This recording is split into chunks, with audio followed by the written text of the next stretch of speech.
Hey guys, what is up? Super K-Man Rocks here, and I am here for my LCK week number 6 overview and analysis video of the spring split here. I'm very excited to get into this again. We're in the back half of the LCK split. At this point, we've really got a good idea of where a lot of these teams sit, but the upper echelon is still kind of in flux. Maybe the top 2 teams are a little bit decided, but there are a lot of things still yet to be answered, and, you know, there's a lot of shakeups that I think could still happen. So a lot of interesting series to talk about here this week. Of course, I hope you guys are excited. Let me know what you thought of everything down in the comment section below for the LCK this week, where you think a lot of these teams are heading. Again, as I said in yesterday's video, if you guys don't watch my LPL videos, I'm still recovering from losing my voice over the weekend, and so if I sound a bit different, I do apologize, but it is much better than it was yesterday, so I should still be at least a little bit energetic in today's video, but I might sound just a tad bit different in today's video, and hope you guys don't mind that too much. But again, let me know down in the comment section below what you guys thought of the LCK here in week number 6. If you want to know my thoughts on everything that's happened in the LCK up until this point, of course, you can check out the playlist up in the iCard. That's every single LCK week in this style. But without further ado, let's jump right into the analysis. If you are new here, what we do on this channel is go series by series, talking about the advantages and the disadvantages that each team was able to generate. I'll be giving a player of the series and a dud of the series for each individual series that we cover here. And at the end of the week, I will be giving a player of the week and a dud of the week to kind of tie everything into a nice, neat little bow. I'll also, of course, be updating my power rankings from number 1 to number 10 after 6 weeks of action. With only 8 weeks in the LCK regular season, we really are getting down to the wire. So you really got to put up or shut up at this point when it comes to being one of the 3 to 4 best teams in the LCK, which is definitely reasonable for a lot of these teams to achieve. But without further ado, let's jump right into the series analysis, of course, starting with day number 1. And we kick day 1 off with the matchup between the Kwangdong Freecs and Gen.G. That Gen.G is going to be able to take 2-0. 2-0. It's a very good series win for Gen.G. You would have hoped that game 2 would have went a little differently. KDF actually had a pretty good stranglehold, I would say, on the early game of game number 2. They did a really good job of establishing pressure quickly in that game, but unfortunately their comp just kind of got dismantled as things continued to go along, specifically by Chovy in the mid lane, who, as you can see, is the player of the series here for Gen.G.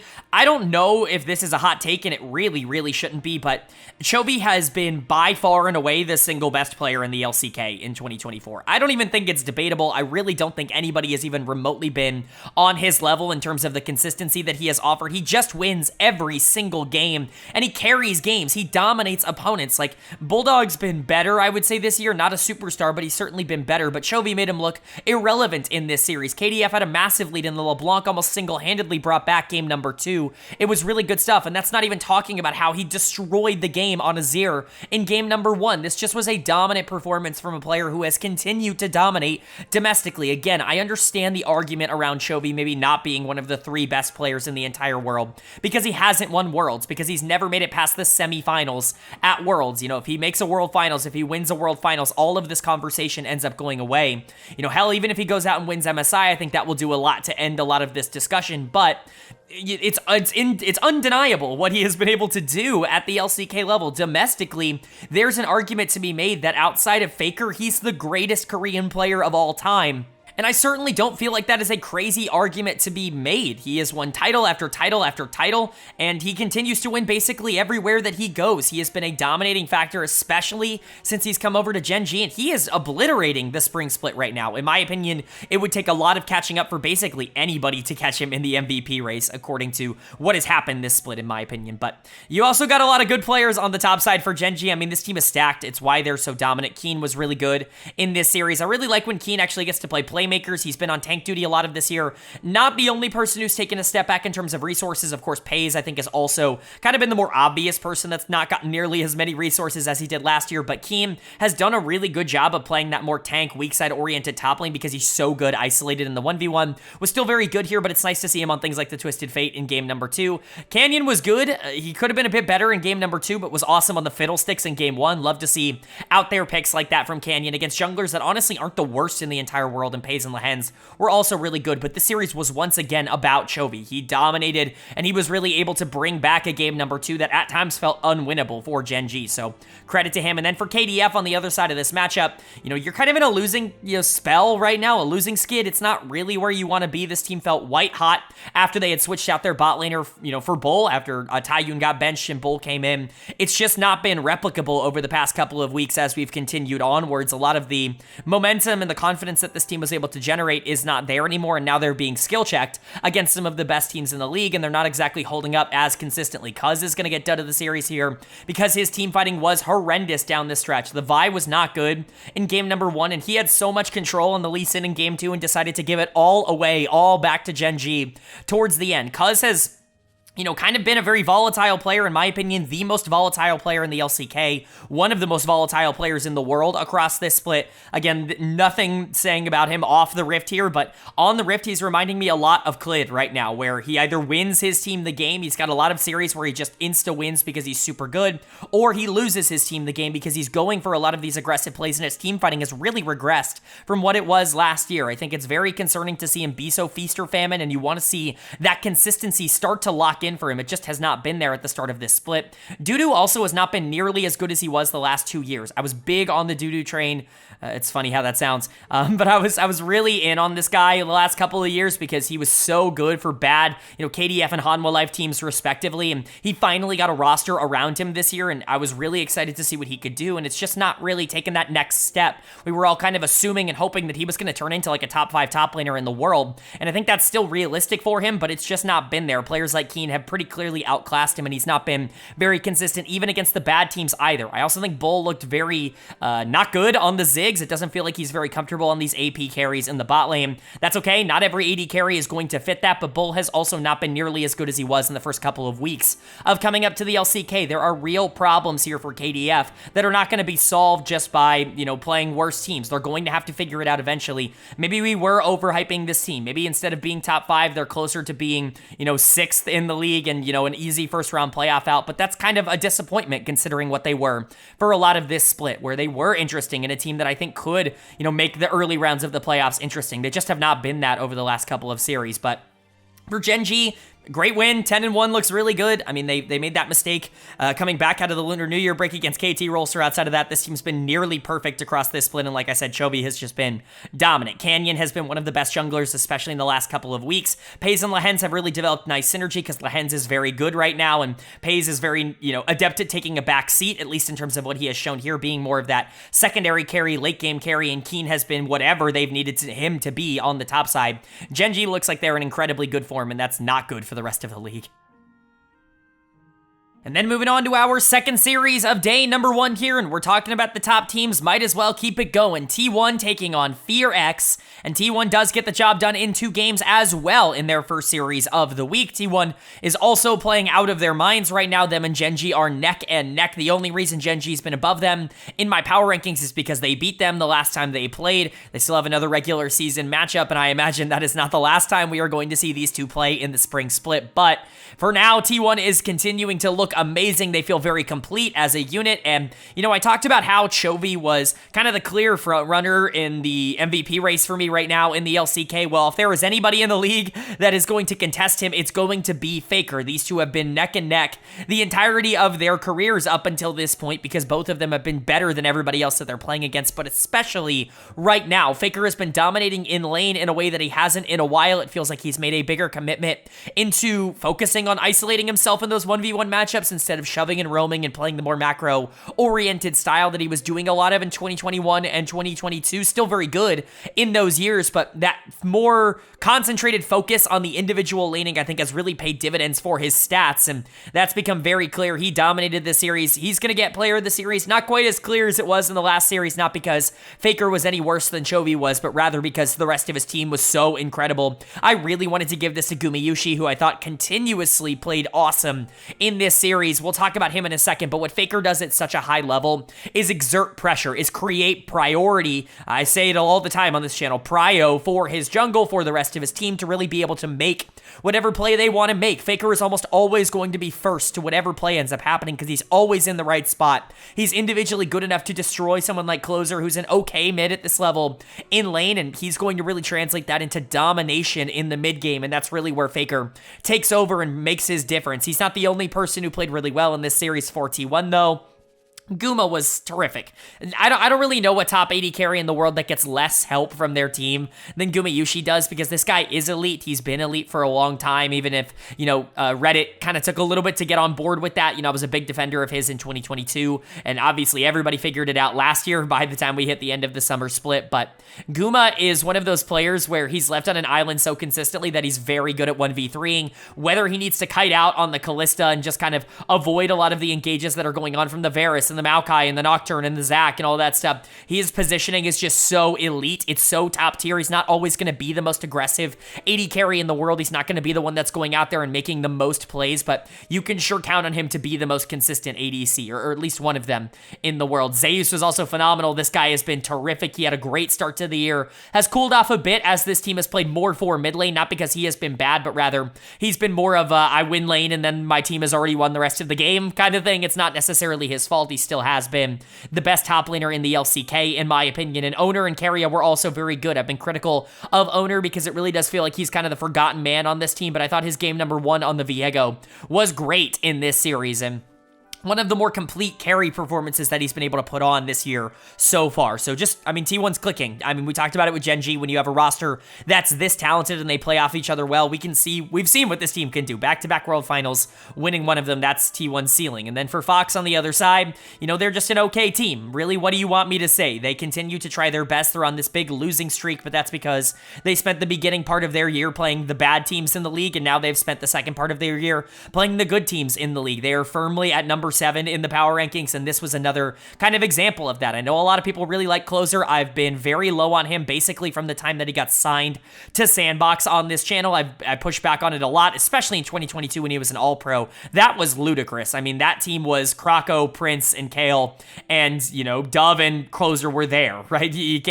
Standings got him that all-pro, and, I think he's really settled into this spot of being like the 7th best, 6th-ish best mid laner in the LCK, and that's probably where he's going to sit. He's going to get destroyed by the really good mid laners, the top 5 that have just been dominating everybody over the course of this split, but he probably is a bit better than the ones who are super inconsistent at the bottom that have just not been able to hold up against anybody. Like, Closer's fine, but he got destroyed by Faker. His laning was miserable in this series. Easy choice for dead of the series. Execute has also not been good. I was very high on him, but he is having a very down split. Has definitely been a negative. Not that playing with Henna helps. Henna is such a nothing player in the bot lane. Not that he has been awful. He's not running it down in the ways that some other AD carries have been. He's not Taiyun at the AD carry role. He just doesn't really do anything positive. He just kind of plays super neutral, and that allows Execute to go in and die in a lot of these engages. Willer continues to be this team's best player and really the only one out there making plays, but there's only so much he can do, and even he himself is not very consistent. He's pretty feast or famine, and so Fox is just going to settle into this spot of being the 7th best team in the LCK, better than the worst, but nowhere near the best, which is what T1 is. This team will continue to roll and dominate. Again, we've said it for weeks and weeks and weeks. There's only so much we can say about Gen.G and T1 until they face each other again. Neither have really run into any challenges, and that's expected of these two rosters. Now moving on to day number 2 here in week number 6, and we kick day 2 off with somehow a classic rivalry in the LCK. Dplus KIA taking on OK BRION, and DK is going to pick up a win. Is that 2 series wins and 1 split against Bro for DK? That is not the damn one that I knew and loved. This was an unbeatable team in 2020 and in 2021, and they lost to Bro every single time they played in both of those years, it felt like. Don't fact check me on that. That's a gut feeling, but DK is getting the job done now, and it feels like they're really starting to get some of that momentum that they really were losing in the middle of the split back. It feels like they're starting to generate a lot of the positive plays that just weren't there before. They went for some crazy things, and Bro definitely threw away this series being one of the worst teams in the LCK, but DK I think still played relatively well. I think for flashiness, there's a lot of people that are going to want player of the series to go to Kingen in the top lane for Tank Smolder, but You know, we've already talked about Tank Smolder on this channel. We talked about it in the LPL video yesterday. I know what this thing can do. I think he was fine on it, and obviously he became pretty inevitable, but player of the series for me is going to go to Aiming in the bot lane. It felt like he was really the one that they were playing through, and the Lucian really worked in game number 2. There was a lot that they were putting on Lucian in order to capitalize on it. I thought he did a very good job of that. He was way more consistent throughout the entirety of game number 2, and he was still pretty good in game 1 on the Kalista as well. It's just everybody massacred in game number 1. It was 11-0 in 28 minutes for a reason, but, you know, Aiming's been a weird case because in the first, like, week or two, it was like, oh, wow, Aiming's really, you know, picking up where he left off. Him and Kellen have really good synergy. It feels like they're working together well, but when this team was starting to go on its kind of negative slide, when it was just Showmaker versus the world, and Lucid was one of the bottom half junglers in the league, Aiming and Kellen also regressed in that state. I would say Aiming in particular really had a rough kind of go of things in the middle part of the split. It hopefully is going to turn itself back around. This is just a series against Bro, so I don't want to think about it too much. I don't want to over, you know, excite the fan base because Aiming played well, but it's nice to see Kellen getting back to Enchanters. Yes, please. Like, this guy can play Enchanters at a super high level. It's what made me very excited and like him a lot as a player in the first place, was just how good he was in the isolated 2v2 and how good he was on Enchanters as the primary shot caller. It's not really all that common to see the primary Enchanter player be the big shot caller for this team, but playing around Kellen is almost always the right move for DK. It was last year, and it continues to be the right move this year. Even if he's not the best player on the team, he certainly does have a good eye for where to put things, and I do think, you know, resource-wise, he's a very good leader of this roster, and, you know, his individual mechanics have shown through as well. Showmaker continues to look awesome. He's having an incredible split.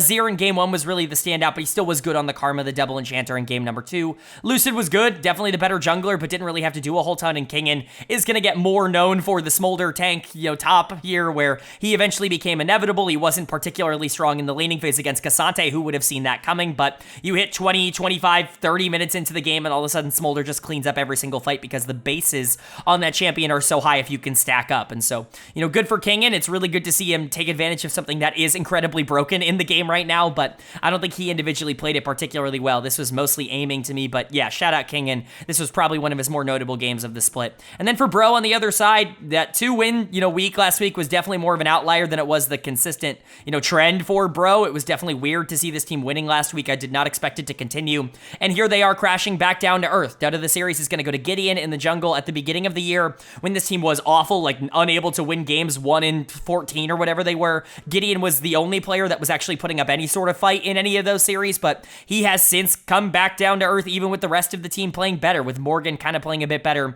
Envy was pretty good last week. None of that happened here, but Gideon has continued his negative ways. There was this weird play where he goes and he takes 2 Void Grubs in the Void Pit, and then he tries to back, and he gets his back interrupted twice by the 3rd Void Grub, which he's just not going to take, and he wastes like 15 seconds of the game, and then his bot lane gets dove 4v2 because he's not there to cover. It's ridiculous how not good his map awareness was in this series, or his decision-making really at all was in this series, and I think it really let Bro down, but the bot lane was also a major negative. Envy really not playing anywhere near what he did last week. This is much more of the Envy I expected going into the year. Polu is just whatever in the support position. They picked Yuumi. In the current meta, they picked Yuumi, something ridiculous, and just don't want to see that again. Morgan and Karis weren't particularly good. Morgan did an okay job of, you know, playing in game 2 against the Smolder, but got outscaled eventually, and Karis was not nearly as good as Showmaker on the other side of this matchup, and Bro just generally wasn't very good, but this is what you would expect from Bro. This is a lot more, I think, the norm for them. And then for DK, nice win. Aiming hopefully can get back on track here. If he can continue to be at least okay for the rest of the split, then this is a good team. Showmaker is strong, and Aiming is a good secondary carry. Kellen is a good shot caller. Lucid's not been particularly great, but he's not awful either, and Kingen is just a weak side top laner. You have the tools here to be the 4th or the 5th best team in the LCK, which is crazy to say considering, you know, what the LCK used to be. This isn't a phenomenal team, but at least they're starting to show some of the signs on why people were excited this offseason. And then moving on to our second series of day number 2, a battle of bottom teams that actually was a very intriguing one to watch at the very least. Nongshim RedForce taking on DRX.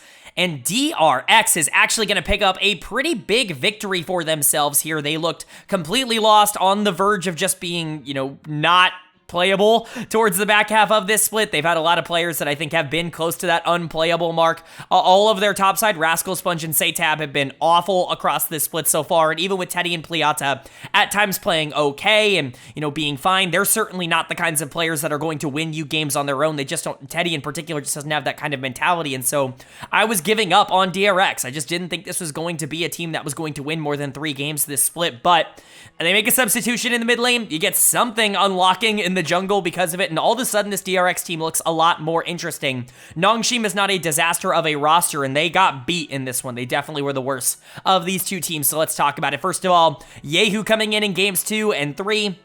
We've seen him at the LCK level before, last year when Fate got benched, and he was okay. Really wasn't a star, but wasn't awful either. We saw some upside with him, but never really expected him to be someone that was ever going to be like a top-tier mid laner at this level. Satab was definitely a better prospect coming into the LCK, but Yehu comes in game 2 here. He plays games 2 and 3 for Satab, and unfortunately, I don't think Satab's getting that job back. 2 games of Hui, and really, it's the unlocking of Sponge in the jungle that really made me interested in what this new mid lane situation could be for DRX. Sponge is going to get player of the series. This has been one of the single worst players in the LCK. Somebody who obviously has, really been put into a bad situation, has not necessarily been given the best of opportunities, but has really kind of not been good, has been easily the worst jungler in the LCK, in my opinion, so far in 2024. For him to come out and play Xin Zhao and Sejuani and be able to carry both of these games, in Xin Zhao's case, with damage and with engages, and in Sej's case, by setting up the rest of this team, specifically Rascal on the Jax to take over in the late game team fights, it's really big. This was a great series from the DRX jungler, and you're really hoping that he's going to be able to keep it up.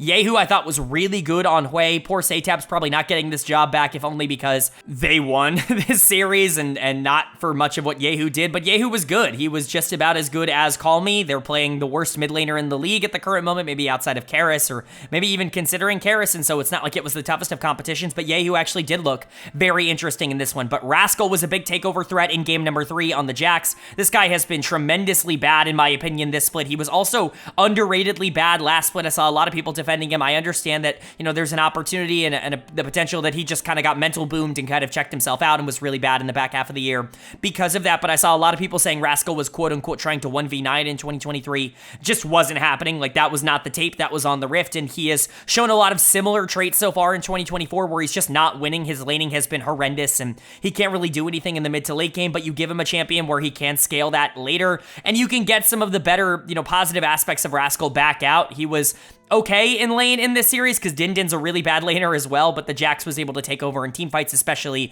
with the Sejuani basically just giving free engages and a Senna that's going to keep him alive forever. So credit to Rascal. This was probably easily the best game he's played all split here in game number 3. Teddy and Pliata were also fine. I think Pliata's the best player on this team. I think he has been pretty clearly over the course of this year. Everybody talks about Teddy being hard stuck, but Teddy is a good AD carry that's on a bad team and, is not really going to make a bad team better. It's not really Teddy's mentality. If you follow these videos, you know the MO at this point, but Pliata is a player I could see being on a top team at some point in the future. He's just a really, really good mechanical support, somebody who has a lot of AD carry experience and is a really good shot caller in that same vein. He had a good series here, but in their win, he honestly wasn't the standout, which is not what I would have been expecting considering how this team has gone so far this year. It's really nice to see jungle mid actually do well and top have a very good game in game 3, even if Rascal did have moments of running it down the rest of this series. It's just nice to see DRX be competent at some level with how bad they have been. But for Nongshim on the other side, a team that at times has shown a good amount of promise because Jiwoo and Peter are a pretty solid bot lane and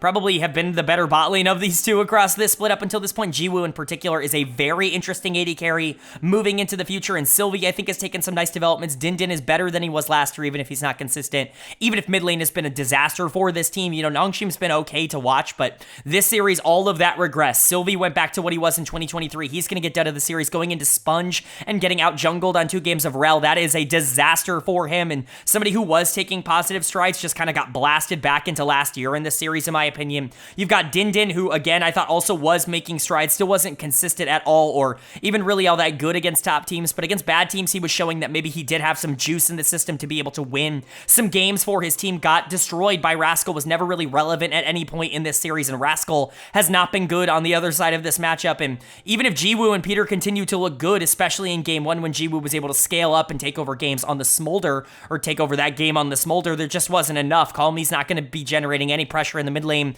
He's been awful across this split, and like I said, when your top lane or top side regresses as much as Nongshim's did in this series, it's going to be difficult to win, basically no matter what. This is a sad loss for Nongshim. This should have been a pretty free win for them, and they weren't able to pick it up. Maybe they're just not as good as, I was anticipating them being at the beginning of the split. And then for DRX, it's nice to see some development. I need to see this continue in some way, shape, or form. Sponge is allowed to have one good series. Rascal's allowed to have one good series, but none of that matters if they go back to being a team that goes 2-16 the rest of this split. I want to see this actually turn into something. I want to see Yehu actually start to enable Sponge a lot more. I want to see Rascal actually trust his team fighting a bit more and maybe take less risks that he doesn't need to take in the mid game. Teddy and Pliata are fine enough where they can survive.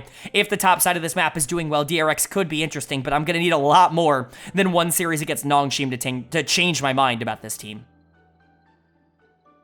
And now moving on to day number 3, our middle day here in the LCK in week number 6, and we kick day 3 off with a matchup between Hanwha Life Esports and FearX, where HLE is going to be able to pick up the 3-game win here, the 2-1 series win. Maybe you wanted to see them be a bit more conclusive in this series, but I think this team continues to look good. There were some mistakes. Peanut in particular was really bad for HLE in this series, but that is so out of left field and not something that I would expect to be replicable over the course of the rest of this split that I'm really not going to freak out. Again, there were a lot of reactionary people in the subreddit, or generally just, what I would like to say is I need to start making like some sort of catchphrase at this point with like Goldfish League fans, like describing the idea that, a player played bad in this series and that means he's been playing bad the whole split, or a player played good this series, that means he's been playing good the whole split, that means he's underrated, or that means he's overrated, or that means he's in elo hell, or whatever other buzzword the league fandom wants to throw out. Peanut's been good this year. He's been really solid, still one of the best junglers in the league.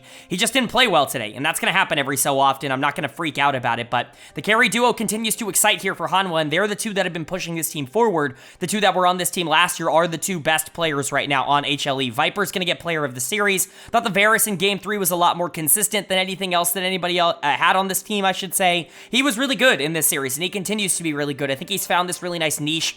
I don't want to say it being that secondary carry, because that seems unfair towards the playstyle that he offers, but very much taking that deft role over for what Zeka is kind of used to, having that player in the bot lane that is going to be super consistent at being at least neutral coming out of lane phase and being a phenomenal mid-game skirmisher and team fighter. I think it really helps this team. I think Viper taking less resources has actually helped HLE a ton, and so really nice to see that. But when he is given resources, when he is expected to be the primary carry like he was in the 3rd game of this series, on the Varus, he still can come in clutch and be one of the best players in the world in that role. But Zeka continues to look really good. I get it, the Azir wasn't like the cleanest thing in the entire world in the 1st and the 3rd game. Were there moments where it could have been better? Yes, but has this guy played Azir at a top level for what, 4 years now? Yes, like of all the champions to complain about Zeka having a small champion pool with, if you say Azir, you're just not watching. Even at his absolute worst, I think Azir is his 2nd best champion. Didn't quite show up in this series as much. He was great on the Akali, of course, but you still see these comments, and you're going to see these comments in every single post-match thread. Zeka not beating the small champion pool allegations, only playing well on Akali. Oh, are we just ignoring that he beat it the last 3 weeks? Like, I get it. These allegations exist, but that does not mean that these allegations have any, real truth behind them. His champion pool is a lot larger than people say it is. I've gone into this rant like 3 weeks in a row because all this guy has done this season is win. All this guy has done this season is lane at an incredibly high level and be super proactive in the mid game. There's really not much else you want. He's been a top 4 to 5 player in the LCK so far in 2024, and I get it. Reddit has a hate boner for him, but we're sitting here and there's just nothing else I can say. I mean, if you only read the post-match threads, you would think this guy was win trading, but in reality, he's been a massive reason why this team is now sitting at 9-2. So Zeka and Viper playing well. Like I said, Peanut was awful in this series, and I really don't know why. I expect him to turn that around. He just has some games where he's going to be a bit more volatile for a more facilitative, supportive-oriented support, or a jungler, I should say. He does have a lot more of those like bad games than maybe you would expect out of that archetype. Still, a very good player, has been very good this split, just wasn't always on in this series. You could say similar things about Doran, but for the most part, that was more of a matchup thing. Clear had a lot of really good situations, and Doran honestly is not, he's looked worse, I would say, over the course of this split than Peanut has. Delight was fine. Him and Viper have great chemistry, but Viper and Zeka are the stars on this team. That has become abundantly clear to me.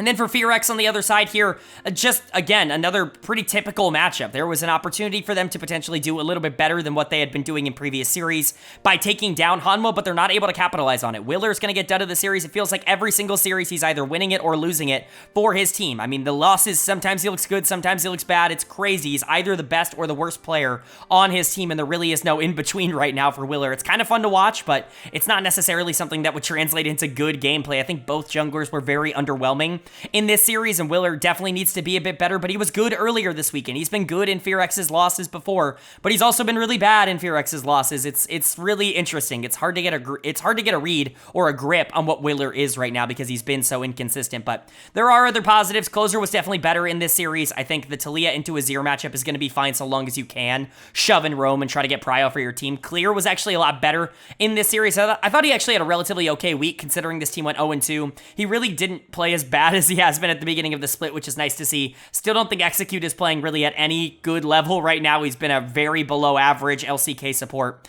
Very sad. Hanwha was okay. Had a couple of moments where he could potentially pop off on the Varus in game number 2, but it just wasn't going to be consistent enough. Overall, Fox once again falls into this circumstance where they are clearly better than the worst teams in the league, but they're never going to be good enough to compete with teams that are actually good like Hanwha. They made this series interesting for a bit with that game 1 win, but it was just never going to be enough to get over the hump. HLE's carry duo is just too good. Zeka and Viper are both on fire right now, and that is good enough to put Hanwha Life as one of the scariest teams in the world. Once Doran, Peanut, and Delight inevitably start to come around like they basically do every year, this team's going to be very difficult to deal with even for the best teams in the world. And now moving on to our second series of day number 3, and it is a top-of-the-table clash, or at least one that we would have assumed was like that because of their last encounter. Gen.G taking on KT Rolster, and Gen.G this time is going to avenge their one and only loss of this split in terms of series to KT with a dominant 2-0 series win. A deathless game in game number 1 for the team, a near-perfect game in game number 1, and then game 2 was also just as dominant. I mean, really, it was an amazing series from Gen.G, who's looking just as amazing and dominant as you would expect from this roster, who on paper looks amazing. They are better than I thought they would be, and that is a very scary sentence for KT. They're starting to spiral. This is one of the 2-0 weeks. We always talk about it. We meme about it on this channel. The fluctuation between 2-0, 0-2, 2-0, 0-2 is very funny. They got their 0-2 week in Lunar New Year, so they got 2 2-0 weeks back to back, but they had their 0-2. You wanted to see them bounce back here. It did not happen. This was not a good series. It really feels like the last 3 series are a completely different version of KT Rolster, and that's the fear, is that the consistency with this team is just never going to be there. You can't have players like Pioshik and Barrel and be a consistent team. That's the scary kind of proposition that has been put forward, and they're certainly not beating those allegations right now. But let's talk about Gen.G first and foremost. So many players that you could choose for player of the series. Ironically enough, you know, I hyped up Chovy a lot. I think it's really everyone but him that could be player of this series here for Gen.G in some way, shape, or form. Lehens is going to get it for me in the support position. His Nautilus is so ridiculous, and his Alistair was also so good in game number 1. You know, going against his former team, the team that he played on last year, he decimated them. He was everywhere on the map, creating play after play after play for Paze to take advantage of. Of course, we'll talk about Paze in a second. He is the best Zeri in the world. At this point, I feel pretty comfortable saying that. Ruler's also very good. Like, I don't want to, you know, just completely get rid of him from the conversation, but I think in terms of, you know, what we've seen from Paze last year, he dominated, was an MVP caliber player because of the Zeri meta. Not because of the Zeri meta, but, you know, with the Zeri meta, and he's still picking it now and dominating on it now. Like, this is the best Zeri in the world if you can, you know, facilitate him, and Lehens did a phenomenal job of doing that. I love Lehens. I think he's been so good this split. He has really created a lot. That aggressive tendency, I think, is really paired nicely with the fact that the rest of this team is very slow. Paze is a very slow AD carry. Canyon has become a very slow jungler. And so I think having a player like Lehens that is going to be willing to speed up the pace a bit more is actually a pretty big positive for this team, and he really works here. But Paze was awesome, specifically on the Zeri, where he was just getting a bunch of free engages and getting to snowball the hyper carry out of control. Love him on this champion. When he gets to play Zeri, it is a different story. People need to ban this champion against Gen.G because he simply is the best Zeri in the world, even when she's not meta. Keen was trying to run it down for a lot of this series, but also made a lot of really big plays down the stretch. TF, Tristana top. That's not something you're going to see every day, but Keen, you know, made it work for the most part, even if he was kind of keeping KT in this series a bit longer than maybe you want. Canyon was amazing on the Lee Sin in particular in game 2, where a lot of that early game aggression did start to come out. You wanted to see them push the tempo a bit more. I mean, look at that KT draft in game 2. Maokai, Azir, Smolder, like, Okay, I get it. You want to play for 35, 40 minutes into the game. If Canyon on the Lee Sin is able to just kind of accelerate the tempo, you've got a Corki and a Zeri. You can spiral this game incredibly quickly, and that's what Canyon did in game number 2. He has also been a lot better. I think he's finding his groove, actually slowing his style down a bit, which I think has helped this team out a lot. But this team is just so stacked from top to bottom. When Chovy's the last person I mentioned in terms of how this series ended up going, that's how you know Gen.G is in a really good spot, because he has been amazing this split, but they're really just firing on all cylinders. Their playstyle might not be the flashiest, but it's certainly effective. And then for KT on the other side, they're just starting to worry me. They're starting to create some real concerns. Dead of the series is going to go to BDD. And honestly, you know, we talk about the big 5 mid laners in the LCK right now. BDD is turning this into a big 4 very quickly. It feels like his re-breakout, his return to form in 2023 is not carrying over to 2024. I'm not saying he's as bad as he was in 2022, certainly not, but he was more of a supportive mid laner at the beginning of the season, really facilitating Pioshik in particular and not really doing anything with resources. And ever since this team has gone on a downward spiral, his mechanics and decision-making have been really bad. He is clearly the worst of the big mid laners right now. Of course, you got Chovy and Faker at the top of that, you know, in whatever order you want to put him in. And both Showmaker and Zeka have both had amazing splits. BDD is really the only one not living up to the expectations right now, and that is not a good thing to see. He killed Deft single-handedly in one of these fights with the Shuriman Shuffle. It's just bad decision-making, but it's not just him. Deft's positioning was really garbage, especially in game number 1. He really had a bad series. Barrel can't do anything other than, you know, int when his team is losing. It's just kind of regular for him. Pioshik had absolutely no pressure, especially in that second game on the Maokai. I chalked some of that up to draft diff, but Pioshik did nothing, and Perfect honestly was the best player on this team, and that's saying something because it's not like he really did anything here. KT looked awful in this series, not competitive, not remotely in it. And that's a real concern. Like, this team is kind of on a downward spiral, and players like Pioshik and Barrel are known for their lack of consistency. And so if this team continues to get worse, like maybe it gets better, maybe they just have these, you know, sprints where they go, you know, super bad and then super good 0-4, 4-0 or whatever you want to say. But this version of the team is not going to go anywhere outside of the first round of the playoffs. That is for sure. And then for Gen.G, like obviously this is a title contender, a title favorite, a world's title favorite, an MSI favorite, whatever you want to say. This is one of the best teams in the world in the way that they're playing right now. All they have to do is not break the formula. They do play a bit slow. They do play a bit calculated, but that actually works in their favor, in my opinion, against teams like T1, who don't really play from behind as consistently as you might think, considering, you know, the success they've been able to have. I think Gen.G is actually in a very unique position to be the best team in the world. I'm not saying they definitely are, but they've certainly put forward a pretty strong case to be considered as such. Then moving on now to day number 4, our 4th day of week 6 action, and we kicked it off with a matchup between the Kwangdong Freecs and Nongshim RedForce, where KDF is going to pick up a pretty important 2-1 series win to stop this spiral that they have been going on in the last few weeks. Obviously, things have not been going their way. There's certainly been a lot of turnover in terms of the way that this team has played and the way that they have been able to win isolated and individually in some of their matchups, but they still do have a lot of talent on this team, certainly enough to be able to get by a Nongshim team that really is not doing well at the current moment. This was an 0-2 week for Nongshim, and they looked really bad in that week. I mean, you know, KDF is an okay loss, but DRX is not. This is not the 0-2 kind of week that maybe you were anticipating when you went into it with maybe some higher expectations for Nongshim like I did, but they do make a change halfway through this series. Call Me comes out. Call Me has just not been good enough. There's no other way to say it. You know, there's nothing that I can say about his challengers run that's going to defend how bad he has been at the LCK level. Fiesta,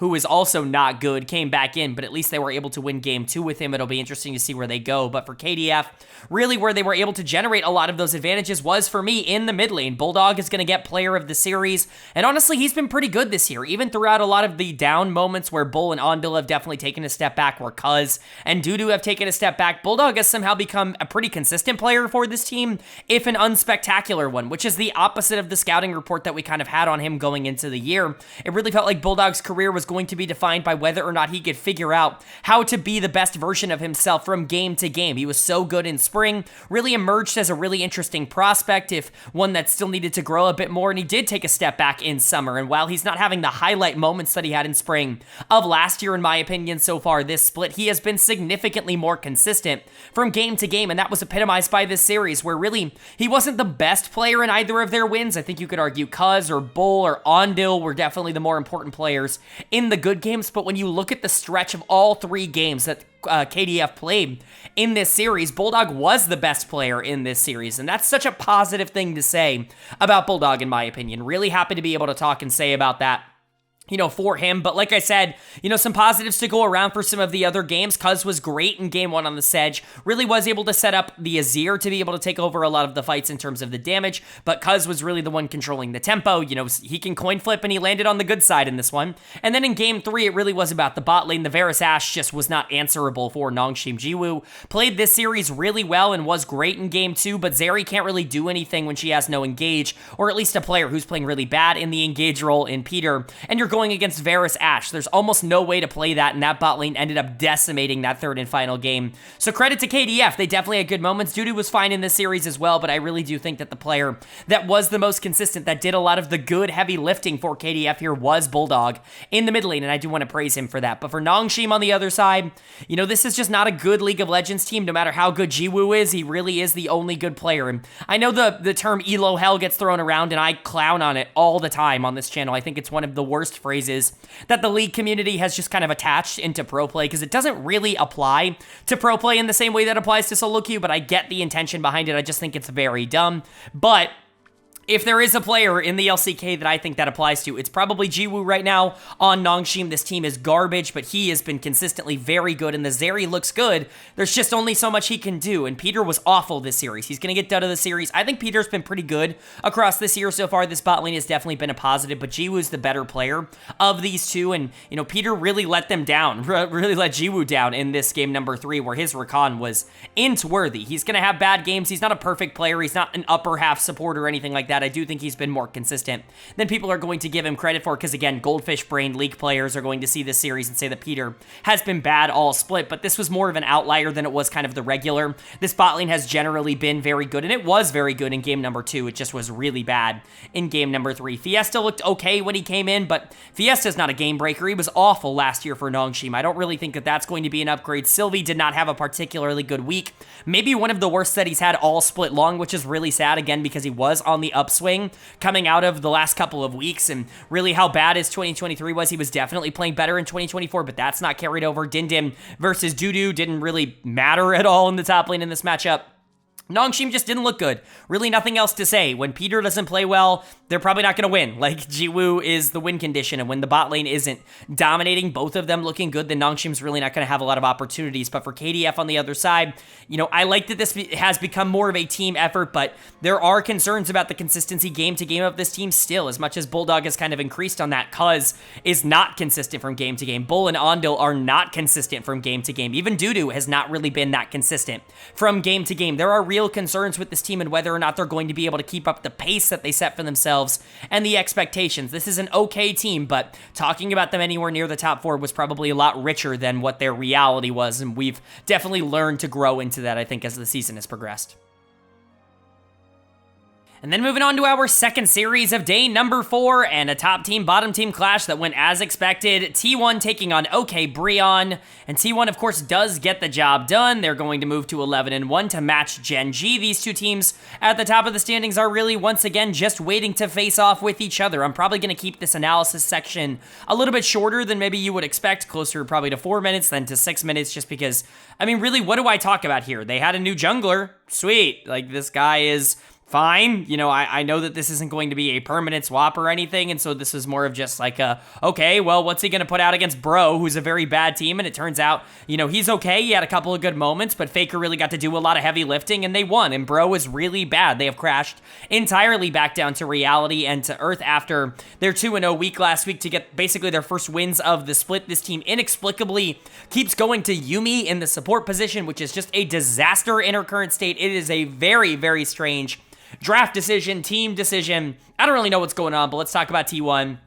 Faker is once again going to get player of the series because he's just doing so much for this team. He has been so good, obviously all split long. You know, him and Chovy are really 1A, 1B in terms of the MVP race. You know, I favor Chovy a bit at the current moment, but a lot of that can change if Faker continues with this pace. I think he's been better in the last, 3 weeks than Chovy has, but Chovy was definitely better, I would say, over the first 3 weeks, and so it's really just up to however you want to take that, but Faker has been amazing, and, you know, obviously he gets to play 2 games of Talia and move around the map and essentially be the jungler in this one because Guwon really didn't need to do a whole ton, and, you know, he was fine, interesting to watch, not somebody I expect to see a ton of in series that aren't against Bro, but, you know, Faker really did a lot of the jungle heavy lifting, and that was fun to see. Gumayushi looked awesome. KT looked amazing as well, was very good on the Tahm Kench and the Nami. KT has just been awesome this split, has really re-cemented himself as, in my opinion, the best support in the world. You know, it was him and Missing that really were vying for that title, in my opinion. I think KT has pretty clearly, you know, kept that one. The Hens is obviously in that conversation. I think Delight has very much kept himself in that conversation. On has kept himself in that conversation. But to me, KT is the guy at number 1 in terms of the support rankings at the moment in 2024. Guma had a very quietly phenomenal week. No player of the games from the LCK, but the dude carried a lot of these games, was given a lot of resources, and was very good. And Zeus had a very Zeus Aatrox game where he just kind of dicks about for 30 minutes and then ends up with highest damage in the game. That's just kind of what he does on this champion. It's kind of what has become incredibly normal for this team. T1 is better than Bro, and they showed that here, and Faker is playing phenomenally. And then for Bro, this team is not particularly good. I still think they really have an argument to be made that they are the worst team in the LCK, especially with DRX winning earlier this week, even though they did beat DRX last week and they, you know, got those 2 series wins. They looked okay. I think this is more the reality of what this team is. Polu is going to get dud of the series. How can you play Yuumi in 2024? Not once, but twice in the same week. It's just ridiculous. It's ludicrous, and it did not work either time. The Maokai was also garbage in game number 1, but Polu has gone from, you know, him and Samver are an interesting bot lane, certainly a different direction, even if they're not going to be good in year 1, to Polu's just as bad as effort. It's not good. Maybe Envy is making him worse because Envy is a bad AD carry, and we are continuing to see that, but this bot lane has completely regressed and is once again the worst in the LCK.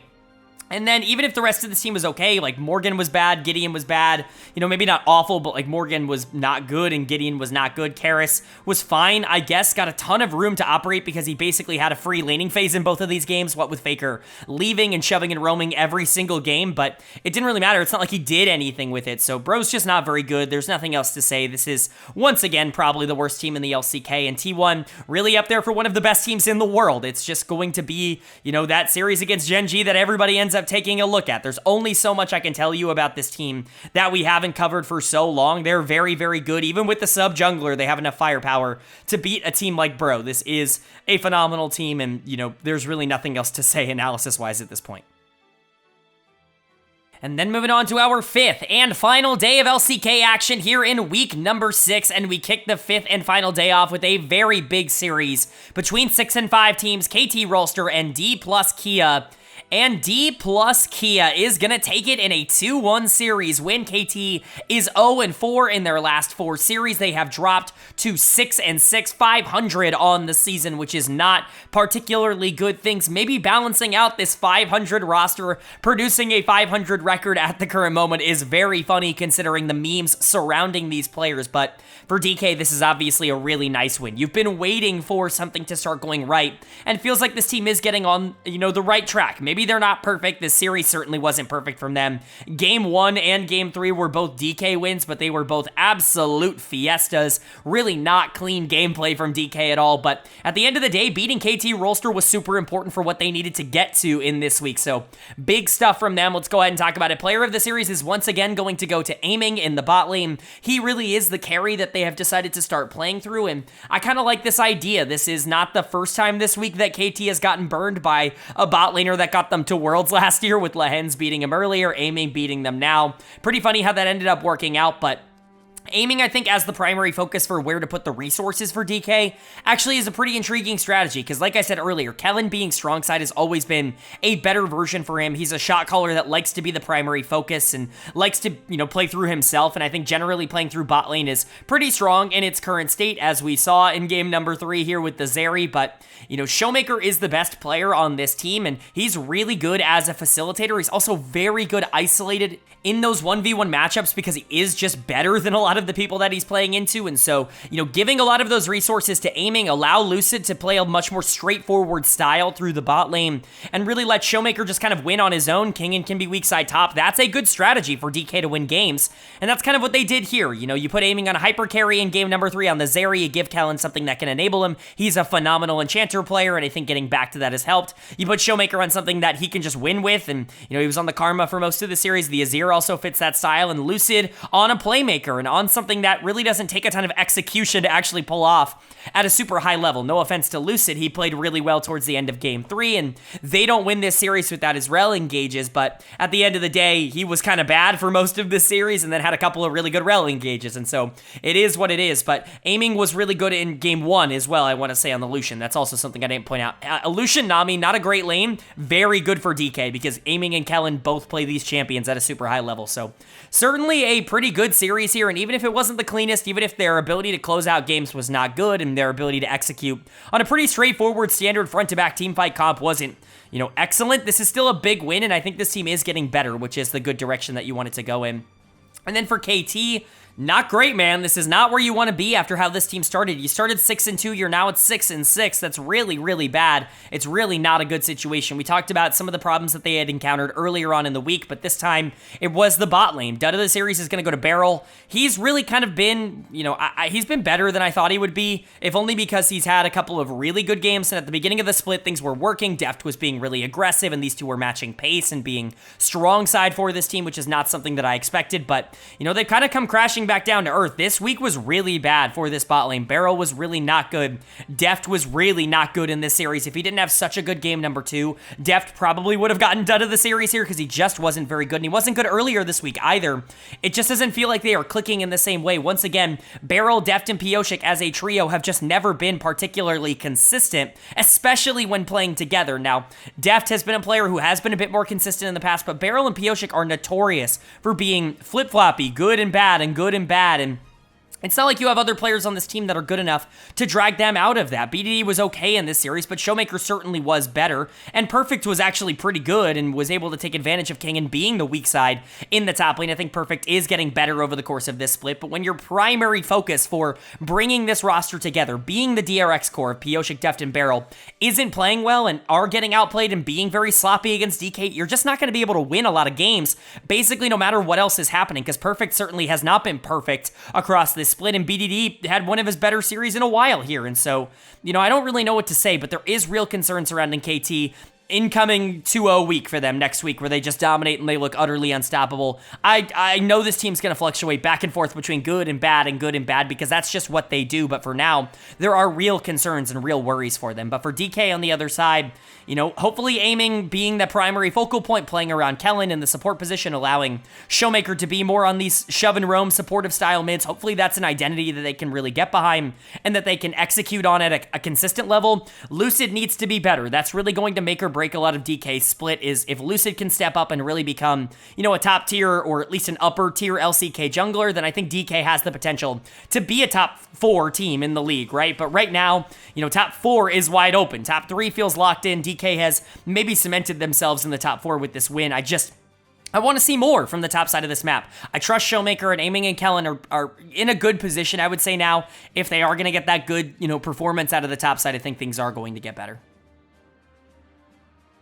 And that's going to bring us to our final series of the week here in the LCK, and it went out with a bit of a whimper and not with a bang. It was DRX taking on Hanwha Life Esports, and HLE is going to pick up a very standard 2-0 win. This is what happens again when good teams, the best teams in the league, take on the worst teams in the league. You get outcomes like this. This was a return to form for HLE as a whole. Even though Zeka and Viper and Delight have been very good for this team, specifically the carry duo, the top side of the map has really not been all that dynamic for them. Doran has been pretty inconsistent across this split, even if he's been okay on weak side, and Peanut, while he's been good, has been not really the spectacular game-breaking self that he has been the last couple of years on Gen.G, but this series very much felt like a return to form for Peanut in particular. 2 games of Poppy Jungle. Don't forget the pick that he popularized. I know that this was something that was, breaking through in solo queue, but when we talk about pro play, Peanut was the one that introduced Poppy Jungle into the meta back in 2022. He is still the best player on it it, in my opinion, and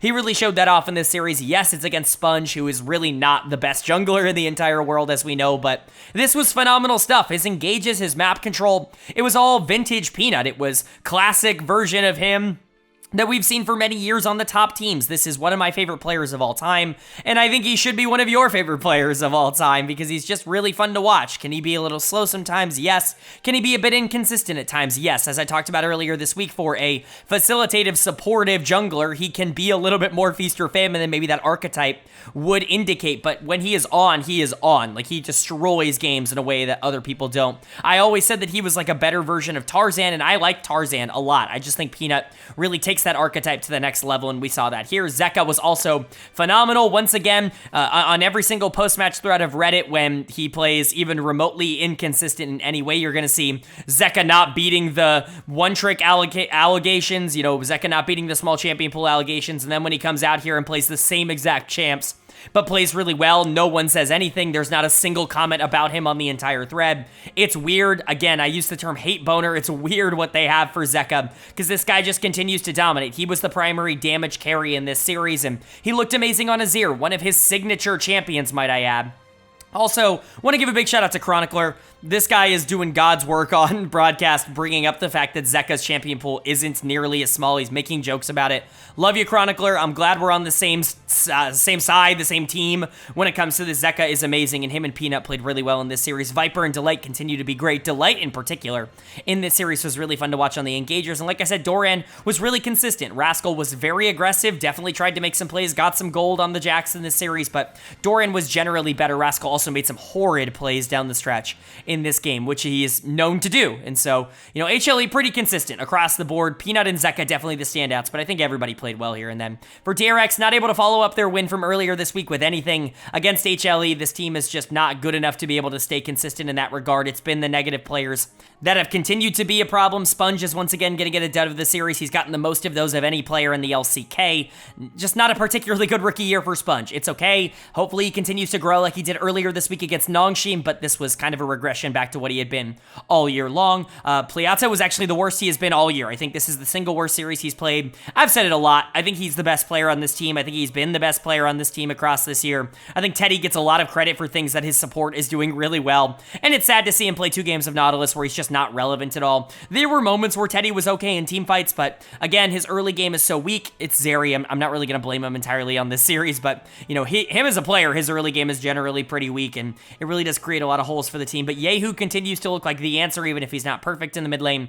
And Rascal and Teddy did have moments where they looked okay individually, just it's not adding up to anything consistent over the course of the game. It's not really going to bring them a ton of wins unless the rest of this team, unless the rookies start to step up. And so for DRX, they are still bad. If that's the update that you want to get, this is still a bottom 3 team, make no mistakes about that. But HLE is a top 3 team, and I think that has been locked in at this point. Gen.G and T1 are the pinnacle of LCK action right now. They are the 2 best teams maybe in the world at the current moment, but Hanwha has made a very strong case to very clearly be number 3. They are better than the teams from 4 to 6, and they are kind of worse right now than the teams from 1 to 2, but they've got the chance to prove that differently next week when they potentially go up against Gen.G, and, you know, I'm really excited to see how that series ends up turning out, but right now this team is looking good. I want to see them actually be able to take down one of the top 2 before I say that they're really going to be world beaters, but this roster still has potential to be one of the best in the world. There is a lot to like about this team, even if they're not, like, breaking the game at the current moment.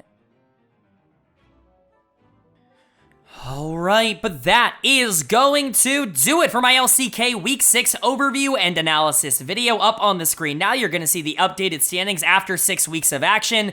Any teams highlighted in green, as you can see by the key at the bottom, have locked their spot into playoffs. We get to start talking about that now. We are only 2 weeks away from the end of the regular season. That means the top 3 have officially locked themselves in with at a maximum 2 series losses to their name. T1, Gen.G, and HLE all have officially made the playoffs at the current moment. Of course, nobody is officially eliminated because it's top 6, and technically KDF can still bomb out, or KT can still bomb out if things end up going wrong for them, but it feels pretty locked in for the top 6. So on the first column to the right of all of these teams, you can see power ranking. That's my personal power ranking of these teams from number 1 to number 10. In the second column, you can see how those have changed from last week to this week. We can go over the risers and the fallers right now. Of course, top 3 staying the same: Gen.G, T1, HLE.